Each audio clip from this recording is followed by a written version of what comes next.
দেবদাকে তো এমনি এমনি মেগাস্টার বলা হয় না ভাই। দেবদাকে এমনি এমনি আমাদের এখানে মেগাস্টার বলা হয় না। ডাবল, ইয়েস, ডাবল টাইম ওটিটিতে মানে বিগেস্ট দামে বিক্রি হচ্ছে দেবদাস সিনেমা। এটা দেখার মতন বিষয়। সত্যি দেবদা, তুমি ডাবল ওটিটি সেল করে ফেলেছো। সাংঘাতিক সাংঘাতিক আপডেট একটা তোমাদেরকে দিতে চলেছে এখন। এটা বলা যেতে পারে এখন অবধি ইউটিউবের জন্য এক্সক্লুসিভ আপডেট, এবং আমি জানি না আর কে করবে এই নিয়ে ভিডিও। বাট আমি সত্যি বলছি, দাদার যদি কোনো অ্যাচিভমেন্ট হয় সেটাকে তো আমি কথা বলবোই, যেখানে অলরেডি বাংলায় ওটিটি সেলটাই একটা মানে রীতিমতো একটা মানে টাফ একটা জিনিস হয়ে দাঁড়িয়েছে। ঠিক আছে, একটা বিশাল মানে চাপের ব্যাপার হয়ে দাঁড়িয়েছে যে ওটিটিতে কী বিক্রি হবে, কী করে বিক্রি হবে। মানে একটা সিনেমা বক্স অফিসে খুব ভালো পারফর্ম না করলে ওটিটি বিক্রিই হচ্ছে না, টিভি স্যাটেলাইট বিক্রিই হচ্ছে না। সেখানে দাঁড়িয়ে দেবদার একটা আমাদের এখানে একটা ছবি, যে ছবি ওটিটিতে ডাবল রাইটস বিক্রি করছে, মানে ডাবল ওটিটি প্ল্যাটফর্ম, মানে যেটাকে বলে নন এক্সক্লুসিভ রাইটস, মানে দুটো ওটিটি প্ল্যাটফর্মসের কাছে এই একটা সিনেমা থাকবে। এটা একটা বিরাট বড় রেকর্ড, এটা দেবদা করে দেখাতে পেরেছে। ঠিক আছে, তো এটা দেবদা করেছে, হিউজলি করেছে। তো তোমাদেরকে দেখাই, হ্যাঁ, এই দৃশ্যটা, এটা দারুণ দৃশ্য, থ্যাঙ্কস টু অর্জুন। আর স্টোরি দিয়েছে হচ্ছে মৈনাক। তো আগে মৈনাকের স্টোরি থেকেই দেখাই, অর্জুন আমাকে পাঠালো, না পাঠালে আমি দেখতে পেতাম না, সত্যি আমি দেখতে পেতাম না।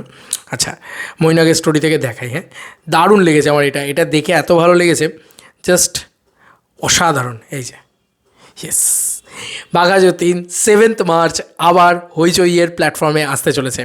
ইয়েস বন্ধুরা, বাঘা যতীন আবার হইচইতে আসতে চলেছে। বাঘা যতীন এর আগে হটস্টারে ছিল, বাঘা যতীন এর আগে মানে স্টার জলসায় বারংবার দেখানো হয়, এবং এখনও টেলিভিশন চালালে মানে মোটামুটি তোমরা দেখতে পারবে যে অন্তত মাসে একবার তো বাঘা যতীন বোধহয় টেলিকাস্ট হয়। বাঘা যতীন একটা অসাধারণ ছবি, আমার কাছে তো অসাধারণ ছবি, কার কাছে কি আই ডোন্ট নো, বাট আমার কাছে বাঘা যতীন অসাধারণ সিনেমা, হেভি লেগেছিলো ভাই। দেবদা যা পারফরমেন্স দিয়েছিল, আর বাঘা যতীনে আমরা যেভাবে ছিলাম, মানে আমরা যেভাবে গাড়ি করে ঘুরেছি, যেভাবে করেছি, বাঘা যতীনের মেমোরিজটা আলাদা। এবং বাঘা যতীন আমার কাছে একটু সামথিং স্পেশাল ফিল্ম, বলে না যে বাঘা যতীন স্পেশাল ছবি আমার জন্যে, যেহেতু আমি এই ছবিটার সাথে জড়িত ছিলাম, সেই জন্য আর কি প্রমোশনে ছিলাম আর কি এই ছবিটার সাথে, সেই জন্য আরও আর কি। তো সেই ছবিটা যে এত এত এত সাকসেস পাচ্ছে, এবং বাঘা যতীন টেলিভিশনেও খুব ভালো টিআরপি জেনারেট করতে পেরেছিল, বাঘা যতীন টেলিভিশনেও খুব ভালো করতে পেরেছিল। তো মানে দেবদার এই ছবিটার মারফত না, দেবদা অনেকটা মানে অ্যাকশন করেছিল আর কি এই ছবিটা দিয়ে, বাঘা যতীন দিয়ে।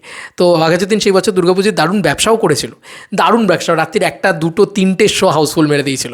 মানে দেবদা এটা করতে পেরেছিল, এবং ব্যাপক একটা মাল্টিপ্লেক্স কালেকশন, 1 কোটি প্লাস মাল্টিপ্লেক্স কালেকশন, 1 কোটি টাকার অধিক মাল্টিপ্লেক্স, 1.5 কোটি 2 কোটির কাছাকাছি মাল্টিপ্লেক্স কালেকশন করেছিল বাঘা যতীন, হিউজ একটা কালেকশন করেছিল। এবং বারবার বলছি যে আমাদের বাংলায় না কমার্শিয়াল ছবি, এই যে মানে অনেক ছবি আছে যে ছবি না মানে বিক্রি হতে গিয়েই খুব চাপ হয়ে যাচ্ছে, কারণ বক্স অফিসের কালেকশন দাম ঠিকঠাক পাওয়া যাচ্ছে না স্যাটেলাইট ওটিটিতে। সেখানে দাঁড়িয়ে বাঘা যতীনের মতন এত বড় বাজেটের ছবি, 5 কোটি টাকা বাজেট ছিল, 6.5 কোটি টাকার বক্স অফিস কালেকশন করে, ছবিটা বক্স অফিসে হিট, সুপার হিট ভার্ডিক্ট পায়। তার পরবর্তীতে ওটিটি স্যাটেলাইট মিলিয়ে হিউজ দামে বিক্রি হয়, এবং সেখান থেকে বিরাট প্রফিট জেনারেট করে দেবদা।